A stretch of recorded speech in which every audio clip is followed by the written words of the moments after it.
నమస్కారం NSTV news కి స్వాగతం. నా పేరు సంధ్య. ముందుగా వార్తల్లోని ముఖ్యాంశాలు.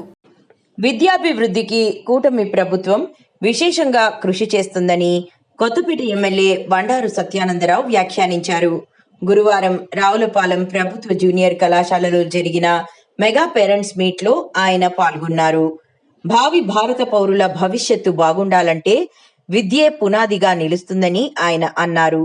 రాష్ట్రంలో విద్యాపరంగా సమూలమైన మార్పులు ప్రారంభమయ్యడానికి ఈ మెగా పేరెంట్ మీట్ ఒక ఉదాహరణ అని తెలిపారు. ప్రతి తల్లిదండ్రుల్లాగే మా పాప జీవితంలో ఉన్నత స్థితికి ఎదగాలని కోరుకుంటున్నాను. చదువులో మాత్రమే కాదు, విలువలతో కూడిన వ్యక్తిగా సమాజానికి ఉపయోగపడేలా మా పిల్లలు ఉండాలని ఆశిస్తున్నాను. నా పిల్లల భవిష్యత్తు కోసం కేవలం డబ్బులు సంపాదించడమే కాకుండా వారు చేసే పనిలో సంతృప్తి చెందాలి, సమాజానికి సేవ చేయాలి. మా అమ్మాయి ఒక లాయర్గా చూడాలని నాకు చాలా ఆశ. మా అమ్మాయి ప్రజలకు సేవ చేయాలని నేను కోరుకుంటున్నాను.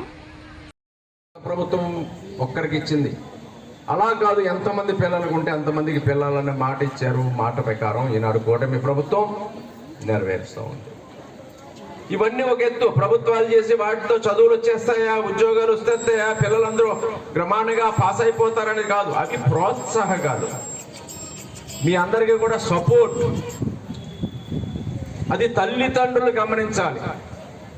తల్లిదండ్రులు ఎవరి పిల్లల కోసమైతే శ్రద్ధ పెడతారు, ఎవరి పిల్లలని బాగా చదివించుకోవాలి, వాళ్ళకున్న వాళ్ళు ఏమిటి, వాళ్ళ పరిస్థితి, వాళ్ళు ఏ విధంగా ఉన్నారు, వాళ్ళు ప్రయోజకులుగా మారాలి, ఏ విధమైన చదువులు చదవాలి, వాళ్ళ స్టేలతో కూడిన విద్య అందాలి.